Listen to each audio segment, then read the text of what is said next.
7h39, Nico Saliagas, c'est l'heure de retrouver Jean-Michel Apathy. Et la presse en parle ce matin, à la une de quasiment tous les quotidiens, la démission fracassante de Gérard Collomb au ministère de l'Intérieur. Zizanie et Macronie, Jean-Michel Apathy, racontez-nous les coulisses de cette crise, parce qu'on n'a pas tout compris. On est loin d'avoir tout compris. Tout commence au printemps dernier. Deux personnages font le siège d'Emmanuel Macron en lui disant « Il faut sortir Gérard Collomb du gouvernement ». C'est le Premier ministre Édouard Philippe et le secrétaire général de l'Élysée, Alexis Collère. Leur argument, c'est « Il ne tient pas la boutique, il n'est pas à la hauteur de son job et il ne te protège pas », disent-ils à Emmanuel Macron. Et Emmanuel Macron, tout le printemps, résiste à Collère et Philippe par amitié pour Gérard Collomb. Gérard Collomb est informé de la lutte que mènent les deux hommes contre lui, ça mine son moral et c'est dès le printemps dernier qu'il imagine accélérer son retour à Lyon. Là-dessus arrive l'affaire Benalla, 18 juillet dans Le Monde.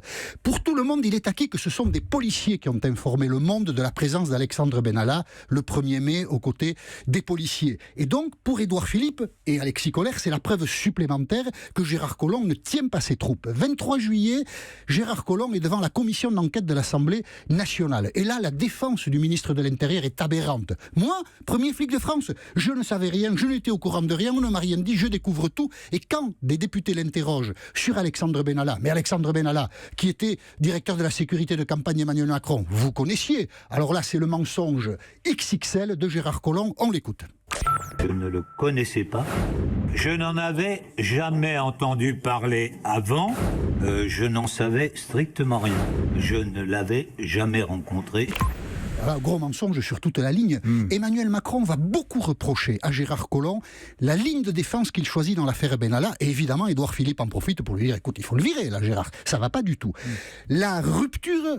Déjà, il y a une faille là, entre Gérard Collomb et Emmanuel Macron. La rupture intervient le 10 septembre. Dîner à l'Élysée, Le Point l'a évoqué la semaine dernière, ce dîner. Ce dîner à l'Élysée réunit Gérard Collomb d'un côté, Emmanuel Macron et Brigitte Macron de l'autre. Et Brigitte Macron, notamment, reproche beaucoup à Emmanuel Macron de les avoir abandonnés dans l'affaire Benalla. Et notamment en disant « Benalla connaît pas ». Oui, et c'est là que le reproche à Collomb, en fait. À Collomb. C'est ça, oui, c'est ça. Oui. Et donc, c'est là que la rupture intervient. Et c'est à ce moment-là que Gérard Collomb conçoit son interview à l'Express 18 septembre. Et que dit-il à l'Express ? Il dit « Je vais retourner à Lyon et je vais quitter le gouvernement en juin 2019 ». Simplement, la psychologie, c'est une mécanique que personne ne maîtrise. Et là, en l'occurrence, pas Gérard Collomb, puisque depuis l'interview de l'Express, il est chaque jour un peu plus déprimé, place Beauvau. Et c'est la femme de Gérard Collomb qui intervient, Caroline Collomb, pour mettre un terme à ce qui apparaît à un calvaire pour son mari. Il faut que tu partes du ministère de l'Intérieur. Je vous passe quelques épisodes. Lundi soir, Gérard Collomb va trouver Emmanuel Macron,